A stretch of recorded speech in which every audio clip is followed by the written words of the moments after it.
En visite à Dakar, le président de la République s'est adressé aux parlementaires sénégalais. La coopération historique entre nos deux peuples, la crise dans le nord de notre pays ont été évoquées dans son discours.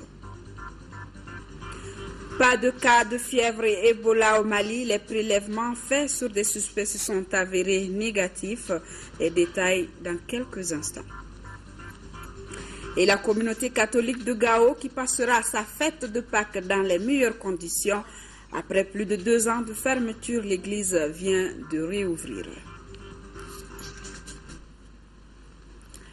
Mesdames et messieurs, bonsoir et bienvenue dans ce journal. Hier après-midi, le président de la République s'est adressé aux parlementaires sénégalais, occasion pour lui de magnifier la coopération historique entre nos deux peuples, un moment de convivialité également pour Ibrahim Boubacar Keïta qui en a profité pour saluer le modèle démocratique sénégalais. Le compte-rendu de Ndeye Sissoko.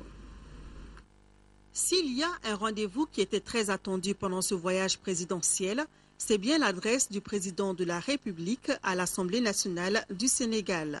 Les députés présents ont prêté une attention toute particulière à l'invité du jour, un moment exceptionnel, comme le dira le président de l'institution, Moustapha Niasse. Vous avez été tour à tour ambassadeur, ministre, premier ministre, président de l'Assemblée nationale comme moi aujourd'hui.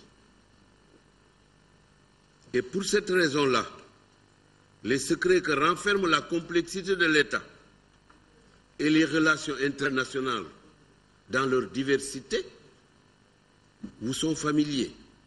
Je dirais mieux, c'est qu'au milieu de la tempête, lorsque les interrogations et les questionnements l'emportaient sur les réponses et sur les solutions attendues, vous avez su garder le cap avec sérénité, en ayant à l'esprit l'essentiel, c'est-à-dire la préservation de l'intégrité territoriale du Mali, le retour à la paix, à la stabilité et à la pérennisation approfondie de la démocratie en Afrique. Ce combat-là, il est en cours. Le Sénégal, par une décision du chef de l'État, son Excellence M. le Président Macky Sall, a envoyé des soldats au Mali. Le contingent va d'ailleurs être accru. À l'image d'autres pays amis, membres de la CEDEAO, plus le Tchad et la France, dans le cadre de l'opération Serval. Cette fraternité d'armes dans l'épreuve est le prolongement d'une longue coexistence tissée par l'histoire, la culture et la géographie. Le président de la République n'a pas manqué de rappeler toute la fierté qu'il éprouve en venant s'exprimer devant l'auguste Assemblée. Ibrahim Boubacar Keïta a tenu à rendre hommage aux hommes qui ont marqué l'histoire de ce peuple frère. Fierté et honneur, parce que je suis l'hôte d'un grand peuple, grand dans chacune de ses filles, grand dans chacun de ses fils, et grand par les hommes et les femmes d'exception qu'il a donnés au monde. Je dis Léopold Sédar Senghor, le père de la négritude. Je dis Cheikh Anta Diop, le pionnier lumineux, audacieux de l'égyptologie, le savant qui a établi la vérité historique de manière irréfutable contre la pensée dominante de l'époque et contre le courant hegelien pour lequel l'Africain n'a pas d'histoire, est en dehors de l'histoire. Mais je dis aussi tous ces fiers écrivains qui ont marqué les jeunesses scolaires de mon pays et d'ailleurs. Django donc pour Birago Diop, Django pour Abdoulaye Sadji, Django pour Ousmane Socé Diop, Django pour Cheikh Amirou Khan et ses angoisses face à l'Afrique, sommées dans cette profonde aventure ambiguë, comme il le dit, de porter le bleu de chauffe en mettant son âme en lieu sûr. Je pourrais continuer l'exaltation, car les mérites du Sénégal sont multiples. Et le président Ibeka de remercier une fois de plus l'engagement du peuple sénégalais aux côtés du Mali au moment où il en avait le plus besoin. Je suis fier et honoré de vous apporter ici les salutations du peuple malien qui vous est reconnaissant ô combien à votre président Macky Sall, à votre gouvernement, à vous les parlementaires et au peuple frère du Sénégal. Le peuple malien vous est reconnaissant d'avoir été à ses côtés dès le début, quand il a eu besoin de vous, au cours de la crise qu'il a subie de 2012 à 2013. Les Djambars, vos valeureux soldats, sont chez nous, chez eux, aux côtés de l'armée malienne et les autres soldats de la communauté internationale. Ils bravent le soleil, ils bravent les vents, ils bravent la soif et la faim. Ils veillent nuit et jour sur le peuple malien et l'intégrité du territoire du Mali. C'était aussi l'occasion pour Ibrahim Boubacar Keïta de clarifier sa position par rapport aux négociations avec les groupes armés. Je répète ici solennellement qu'Ibrahim Boubacar Keïta n'est pas contre la négociation avec les groupes de la rébellion, encore moins, comme le stipule l'accord préliminaire de Ouagadougou, en son article 21, toutes les communautés du nord du Mali, car le gouvernement, le Parlement du Mali n'aspire qu'à la paix. Et nous aussi. Mais gardons-nous qu'on nous trimballe. Gardons-nous des duplicités. On ne peut vouloir la paix et se rendre à Moscou. Demander que la Russie vous procure des armes, forme vos combattants. En retour, vous vous ferez fort, une fois l'autonomie obtenue ou, encore mieux, l'indépendance, vous ferez en sorte que cette Russie ait une sorte d'exclusivité sur l'exploitation des ressources de la dite région libérée ou rendue autonome. Où est la duplicité? Pas du côté d'Ibrahim Boubacar Keïta, mais du côté du MNLA qui a fait cette démarche. Il est temps que la communauté internationale sache ce qu'elle veut. En tout cas, nous savons ce que nous voulons au Mali. J'ai fait serment de défendre la souveraineté de ce pays et son intégrité territoriale, et je le ferai, Inch'Allah. Je dis que les Nations Unies ont comme base absolue la souveraineté des États, non négociable. Le Mali est un État souverain, membre des Nations Unies. Comme tel, il doit bénéficier de tout ce que la communauté internationale a tiré comme leçon des erreurs passées et faire en sorte que son intégrité territoriale ne puisse jamais être mise en cause. Voilà qui est clair et net. Et comme l'a précisé le président de l'Assemblée nationale du Sénégal, chaque Malien devra y mettre du sien pour amener définitivement la paix au Mali. Et pour cela, chacun peut compter sur le peuple sénégalais.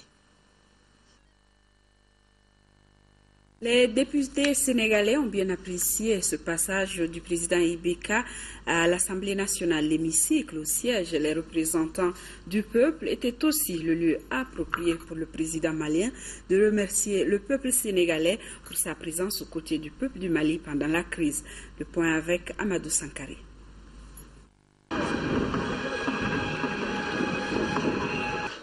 Tous les députés du Parlement sénégalais, de tous les bords, je veux dire, opposition, majorité, non inscrits, étaient là, fiers d'accueillir le président du Mali, Ibrahim Boubacar Keïta, qui est un Sénégalais parmi les Sénégalais, comme nous sommes Maliens parmi les Maliens, et qui a porté ici, devant la représentation nationale sénégalaise, un discours historique.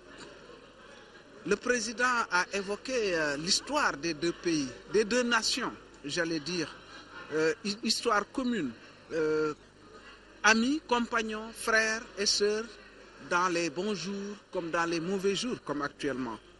C'est la raison pour laquelle nous sommes tous contents. Personnellement, je considère que finalement le président Ibrahim Boubacar Keïta est au front, tandis que nous sommes à l'arrière, mais c'est un seul et même champ de bataille. Ce que j'ai retenu c'est l'interconnexion qu'il y a entre ces deux pays-là. Il y avait bien eu la fédération du Mali qui a volé en éclats, mais entre le Sénégal et le Mali, nous sentons que ces liens-là sont devenus indéfectibles.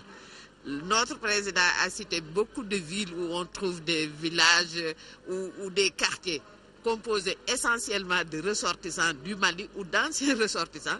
Il aurait pu continuer la liste. Moi, je suis de Saint-Louis. Et à Saint-Louis, nous avons des quartiers, Sénéfobougou et autres, et nous parlons cette langue-là couramment, comme la crise du Nord, ici même au niveau de l'Assemblée. C'est nous qui avions voté pour donner l'autorisation au gouvernement du Sénégal qu'on envoie un contingent au Mali. Mais nous militons pour que l'on puisse augmenter ce contingent-là et être au moins au même niveau que les autres pays de la sous-région, d'autant plus que le Sénégal est beaucoup plus concerné, parce que quand le Mali tousse, le Sénégal est enrhumé. Nous avons une très bonne impression du président du Mali avec notre président de l'Assemblée nationale. Ça nous a montré déjà que l'amitié qu'il y a entre le Mali et le Sénégal va en grandissant. Le Mali est un peuple qui a une partie dans le Sénégal et le Sénégal est un peuple qui a une partie dans le Mali. Donc nous sommes deux pays qui sont condamnés à se souder pour lutter inéluctablement pour que nos peuples deviennent vraiment des peuples développés. Alors le Mali, moi principalement, je porte un nom malien d'Ampaha. Je suis un député de la Casamance et vraiment je suis très content qu'un président malien vienne à l'Assemblée nationale pour nous remercier des efforts que le Sénégal est en train de fournir pour la stabilité du Mali. Et le président de l'Assemblée nationale a cité pas mal d'exemples que les Maliens qui ont fait des actes vraiment très honorables au Sénégal qui sont restés dans nos mémoires jusqu'à présent.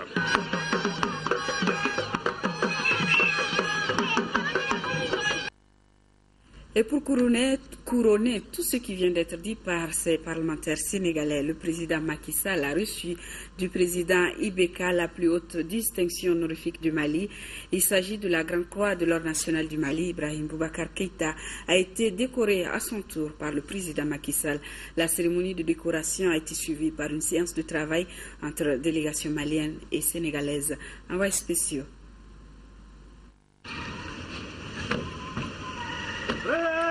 Le président de la République, Ibrahim Boubacar Keïta, ce lundi au palais présidentiel du Sénégal. Il est accueilli au perron par son homologue Macky Sall. Le président de la République avait dans ses bagages la plus grande distinction honorifique, Grande Croix de l'Ordre national du Mali, destinée au président Sall. Le chef de l'État sénégalais, à son tour, a élevé son hôte à la dignité de Grande Croix de l'Ordre national du Lion, appelé ici en langue wolof Gaïndé. Après cette cérémonie, les deux personnalités ont eu une séance de travail élargie aux deux délégations. Là, les questions intéressant la vie de nos deux nations ont été évoquées. Par cette visite, Maliens et Sénégalais entendent donner un coup d'accélérateur à leur coopération, et cela dans plusieurs domaines. Et juste après cette séance de travail entre les deux parties, Ibrahim Boubacar Keïta et Macky Sall ont animé une conférence de presse. La coopération bilatérale, la sécurité y ont été évoquées. Voyons les détails avec nos envoyés spéciaux. C'est avec le sourire aux lèvres que les présidents Ibrahim Boubacar Keïta et Macky Sall se sont prêtés au jeu questions-réponses qu'est la conférence de presse, mais sans avoir dérogé à la règle, à savoir faire le point de la visite et des entretiens. Monsieur le Président, nous avons, vous et nous, à fonder un nouvel espoir, que dis-je, une nouvelle espérance en ce que la nature avant nous a établi, que nous avons mission de féconder davantage désormais au profit du peuple du Mali et du Sénégal. Nous y sommes déterminés et engagés, vous et moi. Et des éléments concrets de solidarité lors de notre séance de travail commune nous ont été donnés. Nous nous avons guère surpris, c'est-à-dire, Monsieur le Président, que tout engage le chef d'État du Sénégal et du Mali que nous sommes à continuer à approfondir nos relations au quotidien dans tous les domaines. Nous avons la chance d'avoir imaginé, organisé et mis en place une organisation sous-régionale qui, comme d'autres au travers le monde, autour d'un fleuve, le fleuve Sénégal, est une organisation aujourd'hui d'une efficacité éprouvée qui nous vaut déjà à nos pays riverains, Sénégal, Mauritanie, Mali, Guinée, beaucoup de satisfaction. Nous avons inauguré ensemble récemment le barrage de Fellou et Guina s'annonce très prometteur. Quand on sait les difficultés d'approvisionnement énergétique de nos pays, nos crises récurrentes et des lestages qui perturbent le quotidien de nos populations, l'on voit tout l'intérêt d'un tel projet, d'un tel programme. Nos discussions ont donc porté sur tout ce qui lie nos deux pays, notamment notre coopération économique et commerciale, nos projets communs, partageons l'OMVS, partageons l'UEMOA, la CEDEAO, bien sûr, et l'Union africaine. Nous avons également parlé de la paix et de la sécurité dans notre sous-région. Je voudrais réaffirmer ici, très fraternellement, Monsieur le Président, la solidarité et l'engagement du Sénégal aux côtés du Mali. À cela, on peut ajouter les retombées immédiates qui découleront de la visite d'État au Sénégal du président de la République, avec à la clé une très bonne nouvelle pour le peuple malien. La première, c'est une coopération bilatérale revigorée, revivifiée. C'est également pour le quotidien des Maliens plus d'énergie disponible dans cette période de très grande chaleur, ce qui sera sûrement entendu à Bamako et dans certaines autres villes, surtout à Bamako, avec beaucoup de plaisir. Donc ça, c'est pour le concret, le palpable, l'immédiat.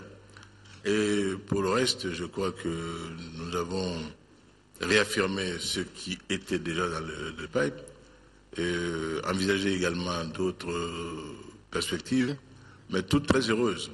Dans l'immédiateté, en fait, nous ne sommes pas en course contre la montre, mais nous avons, grâce à sa présence ici, décidé en effet de faire bénéficier à EDM de l'exonération de taxes et droits TVA pour la production d'énergie électrique sur notre territoire national.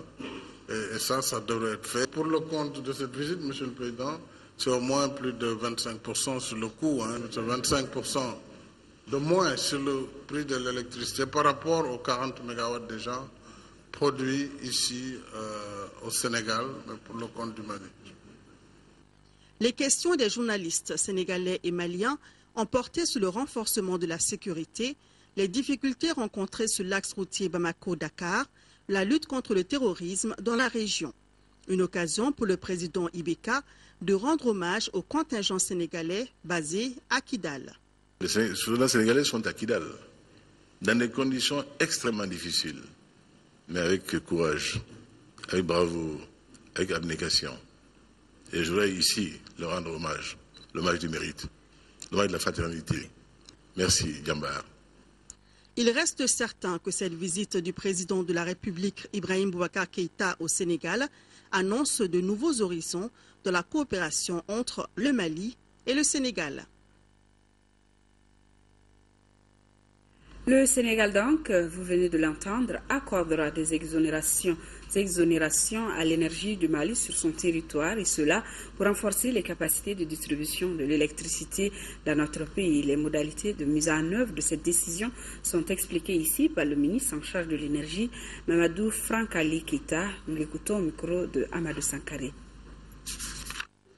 La séance de travail que nous avons eue aujourd'hui avec les deux délégations a été portée sur beaucoup de sujets, mais le plus important qui m'intéresse concerne le secteur de l'énergie. Le président Macky Sall a accordé l'exonération sur toutes les prestations de la centrale de 40 MW que nous lions à Dakar. c'est un geste très fort qui démontre la volonté du peuple et du président sénégalais à accompagner le Mali dans le cadre de la reprise de ses activités économiques. C'est un geste qui soulage la trésorerie de l'énergie du Mali. On avait une prévision de 9 milliards de francs CFA à payer pour les taxes et droits de douane. Donc nous venons d'avoir ce beau cadeau. Nous ne pouvons que remercier le président Macky Sall qui a encore démontré que l'intégration sous-régionale entre nos pays est en marche. Merci. Et la concrétisation de cette décision, c'est pour quand? Elle est immédiate. La location est en cours. Le président Macky Sall nous a rassuré que des instructions immédiates ont été données aux différents ministères en charge du dossier. Donc la décision, elle est immédiate. Le président de la République, Ibrahim Boubacar Keïta, qui a reçu en audience hier à Dakar le premier ministre du Sénégal, Aminata Touré, et la présidente du Conseil économique, social et environnemental, Aminata Tall.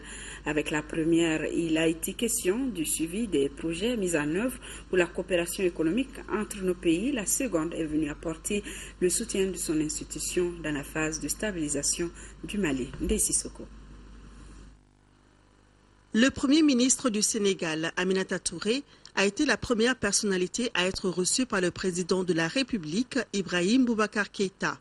Après la séance de travail de ce lundi matin, Aminata Touré était venue prendre conseil auprès du chef de l'État dans le cadre de la mise en œuvre des différents accords qui existent entre nos deux pays et qui, selon le souhait des deux présidents, doivent être appliqués de façon concrète. À la suite de la rencontre de nos deux présidents, j'ai eu le plaisir d'être reçu par Monsieur le Président il nous a, disons, redonné les instructions communes que les deux présidents ont eues autour de l'accélération de différents projets importants pour nos deux pays, le rail notamment, qui est une grande question. Mais au-delà de tout cela, nous avons également discuté des relations de parenté entre le Mali et le Sénégal. Je suis moi-même une Touré et certainement avec des racines de l'autre côté de la frontière. Tout ça pour dire que c'est le même peuple et qu'il faut justement saisir cette communauté de destin pour que nos deux pays accélèrent ensemble leur coopération pour l'émergence du Sénégal et du Mali. C'était un entretien très très chaleureux avec des recommandations également de Monsieur le Président de la République du Mali et j'en suis satisfaite. Nous mettrons tout en œuvre au niveau du gouvernement pour que, comme j'ai dit, les conclusions des entretiens de nos deux présidents puissent être mises en œuvre très très rapidement. Juste après, le président de la République a reçu en audience la présidente du Conseil économique, social et environnemental. Se réjouissant de cette opportunité, Aminata Tall a tenu à réitérer au chef de l'État l'engagement de son institution à accompagner le Mali dans sa phase de stabilisation.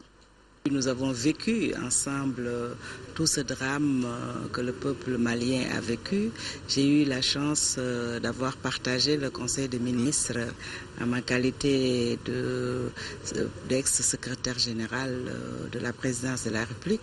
Et à tout moment, le président de la République avait un souci permanent en réitérant que le Mali, c'est le Sénégal et qu'il fallait que nous considérions ce qui s'est passé là-bas comme si ça se passait au Mali et que nous avons un devoir impératif d'une prise en charge réelle pour le rétablissement de la paix au Mali. Donc ça aussi c'est revenu dans nos discussions et je pense qu'il nous faut aujourd'hui, à présent que la stabilité est retrouvée, continuer à prier mais rester vigilants, faire une mise en commun de nos moyens et de nos idées, une harmonisation de nos stratégies pour que cette synergie puisse nous aider à être toujours en alerte et en veille et juguler le mal et redevenir des pays stables et donc un continent stable pour le bonheur de tous les Africains. Le président de la République, de son côté, a félicité et encouragé les deux présidentes d'institutions dans leur mission combien importante pour le bien-être de leurs compatriotes.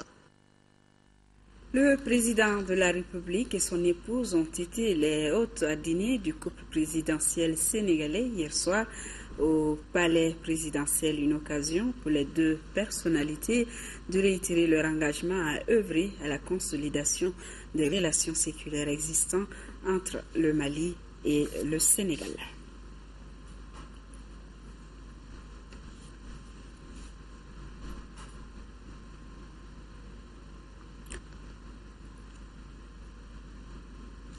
Voilà donc le président de la République et son épouse qui ont été invités à dîner avec le couple présidentiel sénégalais hier soir. Une occasion pour les deux présidents de réitérer leur engagement à œuvrer à la consolidation des relations bilatérales. Avant de quitter le Sénégal, le président de la République, Ibrahim Boubacar Keïta, a visité ce matin les entrepôts du Mali au Sénégal et rencontré la communauté malienne vivant au Sénégal et la visite d'État qui a été sanctionnée par un communiqué final dont nous vous en parlerons dans nos prochaines éditions. Ici à Bamako, on nous annonce que le pays ne connaît aucun cas de maladie de fièvre hémorragique à virus Ebola. Les examens de 10 échantillons prélevés sur des malades suspects se sont avérés négatifs.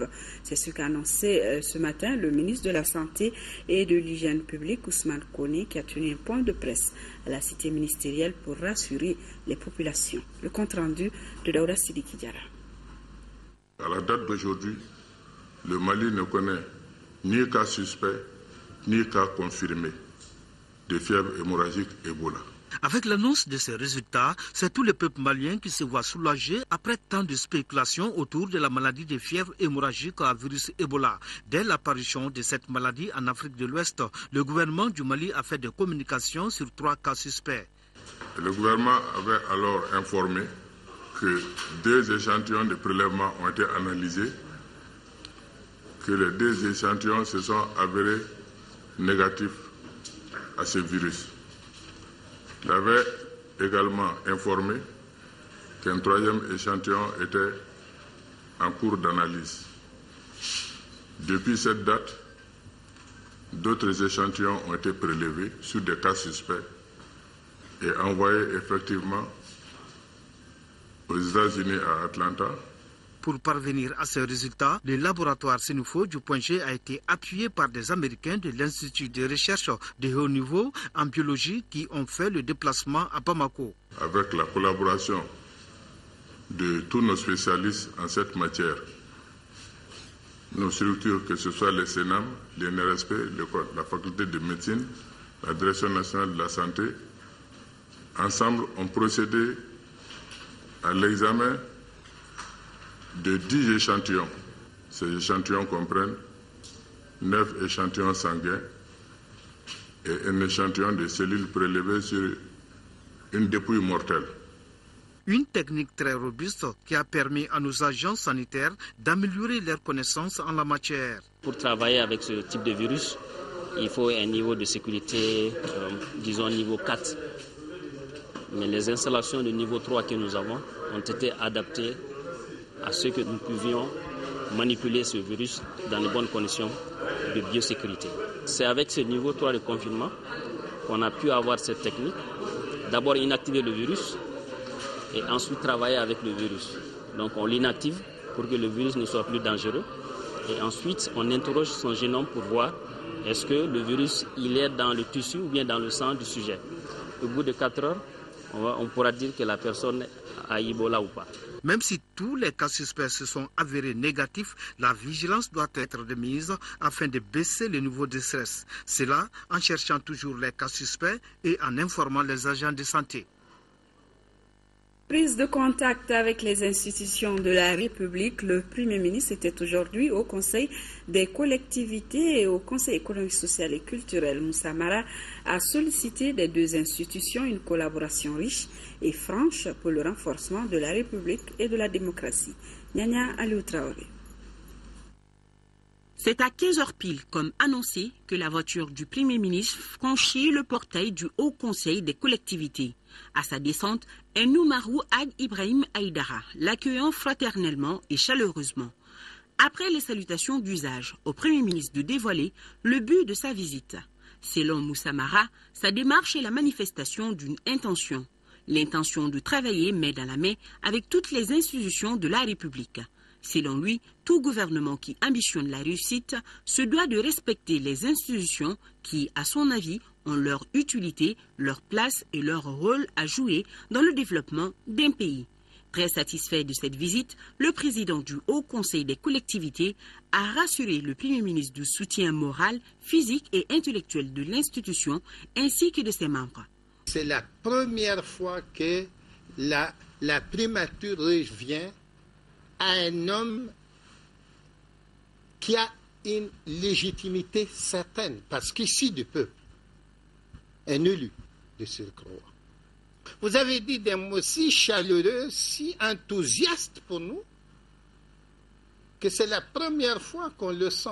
Quand un Premier ministre nous dit « Moi, je suis là pour vos préoccupations.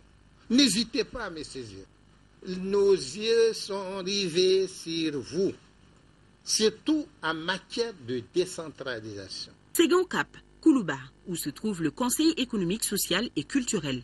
Même scénario, même objectif visé, une collaboration franche entre le gouvernement et les institutions de la République. D'après Moussa Mara, le Conseil économique, social et culturel reflète les différentes composantes de notre pays.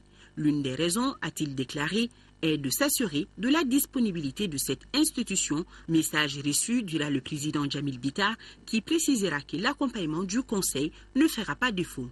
Rassurez-vous de toute notre disponibilité à vous accompagner et à apporter en tout cas les éclairages nécessaires du Conseil économique, social et culturel afin que vous puissiez mener à bien votre mission.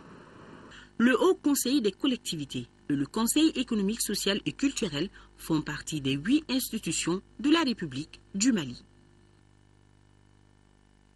Et le bureau exécutif de l'Union pour la République et la démocratie, URD, dans un communiqué déposé à notre rédaction, prend acte de la démission de Oumar Tatamli et de la nomination de Moussa Mara comme Premier ministre, suivi de la formation d'un nouveau gouvernement que l'URD aurait souhaité resserrer avec plus de femmes.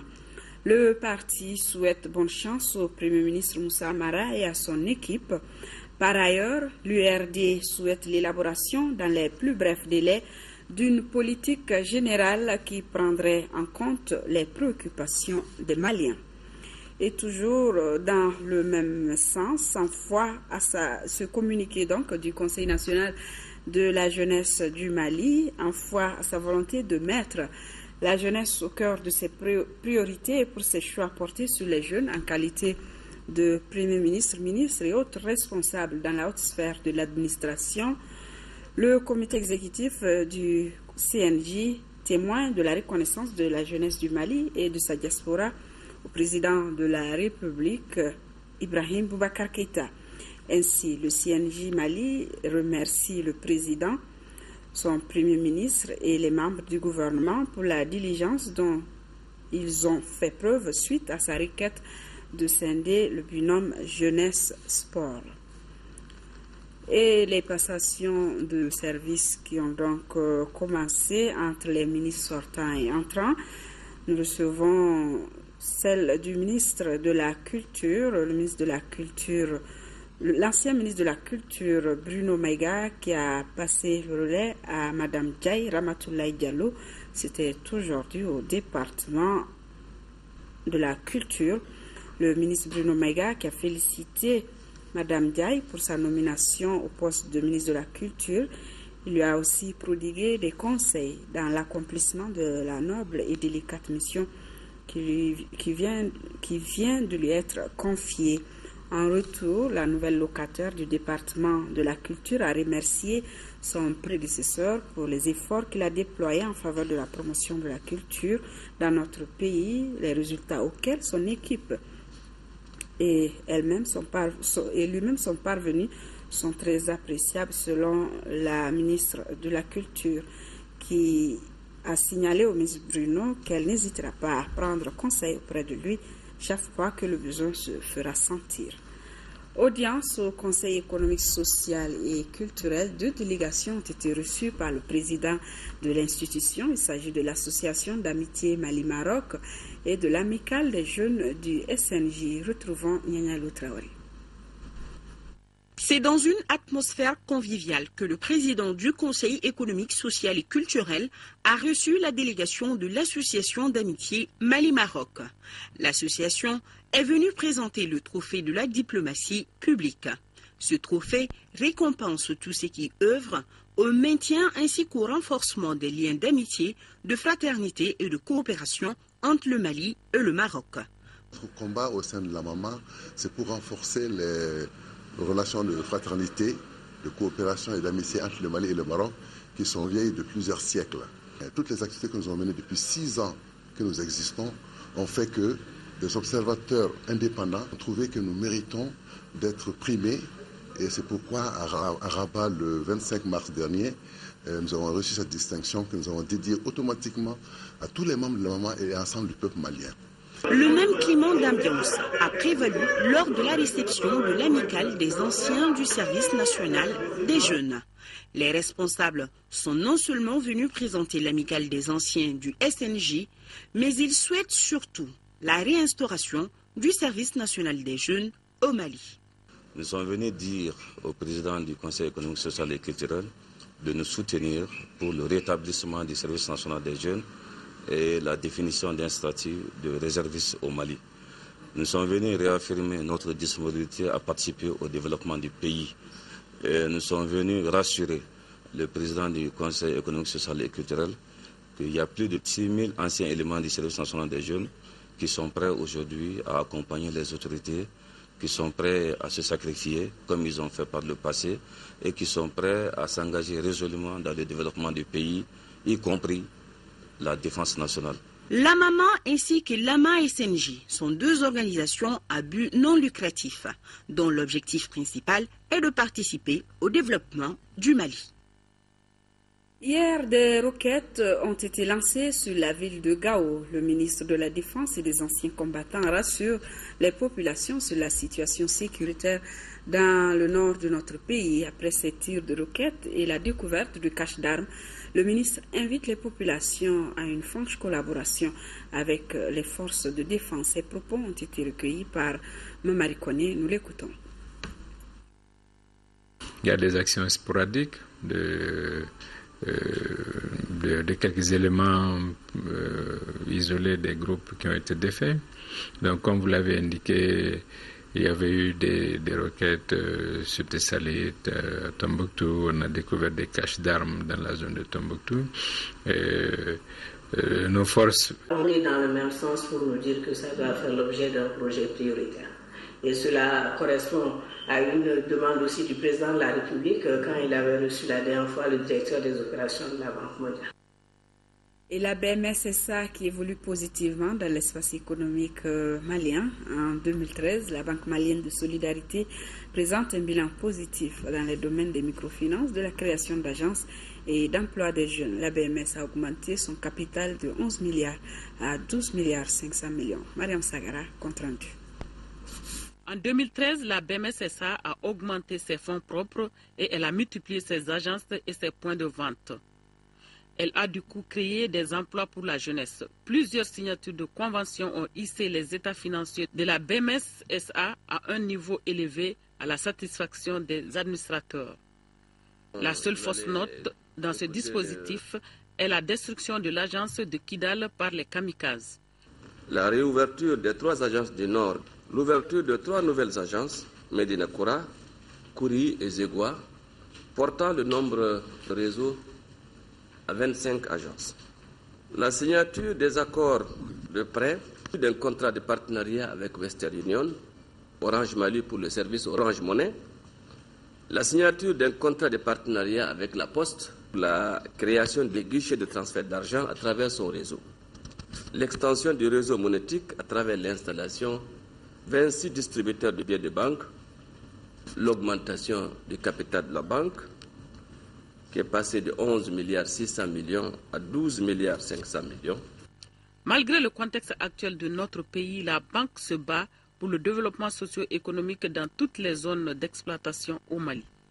Ma banque a permis l'installation de 300 jeunes sur toute l'étendue du territoire à travers le PAIGM, c'est-à-dire le programme d'appui à la jeunesse malienne, avec le phare aussi, grâce au PRECACD, le projet d'appui aux commerçants détaillants. À peu près beaucoup d'argent ont été investis pour permettre aux commerçants détaillants de s'installer à leur compte. En ce qui concerne l'appui aux couches défavorisées à travers le ministère du Développement social, surtout la direction du développement social, 132 millions à peu près ont été injectés dans les activités génératrices de revenus. En perspective, la BMS SA assistera entre autres les institutions de microfinance qui ont fait preuve de bonne gestion, la poursuite du financement des PME et les structures dédiées à l'emploi des jeunes. Point de presse du gouvernement et des leaders musulmans du Mali, la rencontre portait sur le report du 12e congrès ordinaire du Conseil islamique du Mali. Le point de presse a recommandé la mise en place d'une commission neutre pour préparer le congrès. Alpha Maïga pour les détails. C'est pour informer l'opinion que les organisateurs ont animé ce point de presse, d'une part, et donner leur position en termes de recommandations, d'autre part. Il n'y a pas de problème, on est entièrement d'accord avec notre gouvernement. On ne cherche pas que la paix et la stabilité dans notre pays. Le Mali aujourd'hui a besoin de la stabilité. Nous traversons un moment difficile. C'est pourquoi nous demandons la mise en place d'une commission transitoire. Le Haut Conseil islamique du Mali est une organisation confessionnelle jouant le rôle d'interface entre l'État et la communauté musulmane. Le groupement des leaders spirituels musulmans du Mali est membre. Sa devise est fraternité, amour, paix. Comment et par où démarrer la phase 2 du projet d'appui aux organisations de la société civile? Les différents acteurs sont en conclave pour discuter de sa mise en œuvre. La phase 2 du projet d'appui aux organisations de la société civile permet d'aider les communes vulnérables et renforcera leur capacité dans le cadre du développement. Mohamed Doumbia, compte rendu. Pour procéder à la mise en œuvre du projet d'appui aux organisations de la société civile phase 2, cette rencontre avec la Direction générale des collectivités territoriales et les organisations de la société civile était indispensable. Elle a permis de faire des mises au point permettant à l'ensemble des participants de s'accorder sur les défis et la faisabilité de cette phase 2 du projet d'appui aux organisations de la société civile. Nous avons axé nos interventions sur les régions du Nord dans un premier temps, et cette deuxième phase va mettre l'accent sur la mise en place d'un dispositif qui est nouveau. Et ce dispositif, ça va partir des collectivités territoriales. Ça va surtout mettre l'accent sur un peu la cartographie des communes au niveau du Mali pour voir dans quelle mesure le programme peut aider les communes à relever leurs défis. Les critères de choix des communes en situation difficile, la nature des projets à initier au cours de cette deuxième phase du projet, le renforcement des capacités des 65 communes vulnérables choisies parmi 166 sont entre autres des sujets qui ont été discutés par les représentants de la société civile. 75 projets ont été financés directement dans le Nord et 9 dans le Sud pour un montant de 2,1 milliards et dans globalement 8 sous-secteurs. C'est l'une des importantes œuvres du projet durant sa première phase. Et durant cette même phase aussi, le projet a répondu aux demandes des OSC qui souhaitaient voir leurs capacités renforcées dans plusieurs domaines, y compris dans la gouvernance interne. Au final, c'est plus de 500 organisations qui ont bénéficié d'actions de renforcement de capacité de la part du PAOX 2. Pour procéder au démarrage effectif du projet, une commission technique de travail a été mise en place pour étudier toutes les modalités possibles d'élaboration du projet dans un bref délai. En 5e région, le projet Vivre ensemble de Welf Hanger Hilfe multiplie les initiatives de citoyenneté pour améliorer le vivre ensemble dans ses zones d'intervention. C'est dans ce sens qu'il a lancé à Douanza la caravane de l'espoir pour la réconciliation des jeunes du delta du Niger. Jules Sambou Sissoko. Une citoyenneté exemplaire et responsable des jeunes peut, à n'en pas douter, contribuer à améliorer le vivre ensemble. C'est fort de cela que Welthunger Hilfe vient de mettre en branle une caravane de l'espoir pour la réconciliation des jeunes du delta du Niger. Pour le lancement des activités ici à Douanzan, la musique et le théâtre portant sur des thèmes de conflit et de la citoyenneté ont été choisis comme approche de communication. Nous comptons vraiment renforcer les capacités des jeunes de la région de Mopti, particulièrement les cercles de Djenné et de Douanza, en matière de citoyenneté, et aussi renforcer les capacités pour leur implication dans la gestion civile des conflits. Nous allons continuer aussi dans 10 autres villages à travers le cercle de Douanza et le cercle de Djenné pour pouvoir mieux sensibiliser encore les jeunes afin que les jeunes puissent se réconcilier, les jeunes puissent travailler ensemble, les jeunes puissent avoir le vrai vivre ensemble et être vraiment des citoyens responsables qui contribuent au développement de leur cité. Le pays aujourd'hui, c'est la jeunesse. Il faut que les jeunes s'engagent pour le développement de ce pays, pour la défense de ce pays. Et cela ne peut aller sans la citoyenneté. Ce projet est exécuté au moment où les plus hautes autorités du Mali mettent un accent particulier sur la citoyenneté par la création d'un ministère dédié à la citoyenneté. Après plus de 2 ans de fermeture, l'église catholique de Gao vient de rouvrir ses portes. Un beau cadeau aux fidèles de la région en cette veille de fête de Pâques. La célébration de la bénédiction de l'église a été faite par le père Hernandez de la Force Serval qui a représenté l'évêque Fongoro de Mopti.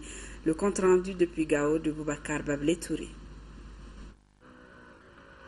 Cette réouverture intervient après 2 ans d'interruption des activités de l'église catholique de Gao. Ce lieu de culte avait été saccagé par les djihadistes au moment de la crise. Ainsi, l'église catholique offre ses services aux nombreux fidèles de la cité des Askia afin qu'ils accomplissent leurs prières quotidiennes. Aujourd'hui, nous voici réunis à la paroisse catholique de Gao pour la consécration de l'église. Église qui a été profanée avec l'aide de la communauté internationale. Avec l'aide de tous les amis du Mali, Dieu a voulu que nous soyons encore réunis à Gao, qu'il en soit loué. Et on n'imaginait pas un seul instant que nous pourrons être rassemblés un jour ici. Mais Dieu soit loué. Gloire à Dieu au plus haut des cieux. C'est l'occasion pour nous de remercier tous ceux qui sont venus ce soir pour nous assister, pour être de cœur avec nous, nos frères musulmans, protestants, de toutes les confessions. Plusieurs temps forts ont marqué cette cérémonie de bénédiction, parmi lesquels des chants religieux de la chorale de Gao, la consécration de l'église, la célébration de l'Eucharistie, ainsi que la communion des fidèles venus de divers horizons. Tour à tour, les personnalités présentes ont invité les uns et les autres à s'impliquer en faveur de la paix et de l'unité. La joie de célébrer avec vous cette Eucharistie, pouvoir célébrer librement l'Eucharistie, pouvoir célébrer sa foi, quelle qu'elle soit, quelle que soit notre religion, librement, sans crainte, dans la paix, c'est un des droits fondamentaux de la personne. Ces activités de prière et de communion ont regroupé, outre la communauté chrétienne de Gao, des fidèles musulmans, des représentants des forces armées et de sécurité. En tout cas, un très beau cadeau de Pâques. Le peuple malien s'est réveillé ce matin avec une triste nouvelle, celle de la disparition de la veuve du président Modibo Keïta, Madame Keïta Mariam Travelé. S'en est allée ce lundi à l'âge de 94 ans. Nous avons reçu les messages de l'Union soudanaise RDA, du bureau politique donc, du Parti de l'indépendance, de la démocratie et de la solidarité PIDS et de la Convention nationale pour une Afrique solidaire face au Héré. Tous s'inclinent devant la mémoire de l'illustre disparu et expriment leurs condoléances les plus attristées à la famille. Sport football, championnat national de Ligue 1 Orange a pris fin avec la 15e journée. La Somme a battu Eluige de Hagelhock par le score d'1-0. Le COB, leader avec 278 points, a fait match nul face à l'AS Bakaridjan 0-0. Compte rendu Mamoutou Dante. Le club olympique de Bamako, leader du championnat, a été tenu en échec par l'AS Bakaridjan de Baraouli, 0 but partout. La rencontre démarre en force. L'AS Bakaridjan manque de scorer par 2 fois. Le club olympique de Bamako, par Amidou Traoré, réplique à la 30e minute sans succès. Mi-temps 0-0. À la reprise, les joueurs de Moussa Keita Dougoutigi passent à côté de l'ouverture du score et pêchent dans la finition. Pour clôturer la phase allée de Ligue 1, l'AS Bakaridjan en déplacement partage les points du match avec les COB. Je tiens à remercier les 2 équipes pour leurs prestations. Et franchement, il faut reconnaître qu'on a eu un vrai match de championnat aujourd'hui. 2 équipes engagées, 2 équipes qui voulaient coûte que coûte avoir les 3 points. Mais vraiment, moi je dirais bien que nous, on a failli passer à côté un peu vers la première mi-temps. Et on s'est bien ressaisi vers la fin de la première mi-temps. Et encore, j'ai essayé de parler aux jeunes dans les vestiaires pour qu'ils s'y mettent encore, qu'il y a la place pour pouvoir gagner ces matchs. Mais je reconnais que vraiment en face, il y avait une très très bonne équipe de l'AS Bakaridjan, très bon physiquement, bien engagé et bien en place. Et c'était difficile, donc des matchs comme ça, tu ne peux pas cracher sur un résultat nul. On a vu un bon match ce soir, un bon match ce soir. Bon, vous-même, vous avez vu les matchs, si c'est bon. Moi, ça ne me plaît pas de parler de l'arbitrage. Si ce n'était pas l'arbitre, vous avez vu que les matchs, les Bakaridjan devaient l'emporter les matchs. Il faut que les gens sachent qu'il n'y a plus de petites équipes ici au Mali. Les jours que c'est qui méritent de gagner, il faut laisser cette équipe-là gagner son match. Il n'y a plus de petites équipes ici à Bamako. Il faut que les arbitres se mettent à leur place. Sont eux le juge entre nous. Mais si le juge a choisi son camp, il n'y a plus de football. Sinon, ce soir-là, on a vu un bon match. Ça veut dire que Bakaridjan aussi, c'est une grande équipe. L'autre affiche de la soirée a vu la victoire de l'association sportive olympique de Missira face au promu Elwedj FC par le score d'1 but à 0. Tout s'est joué en seconde période. Un hors-jeu qui échappe à la vigilance des arbitres. Mamadou Koïta inscrit l'unique but de la rencontre par l'Assom à la 78e minute. Cette victoire permet à l'association sportive olympique de Missira de conclure le premier tour du championnat en beauté avec 20 points au compteur.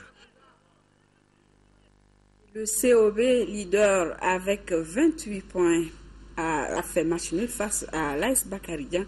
0-0 toujours au compte de la 15e journée du championnat national. Le Stade malien a dominé cet après-midi les 11 créateurs 4 buts à 0 et l'AS Police a gagné à Ségou 2-1 face à l'Office du Niger Sport. C'est tout pour cette édition. Merci de l'avoir suivi. Retrouvez demain à 10h et 13h. Mohamed Touré. Je vous retrouve pour les éditions du soir. Bonsoir à tous.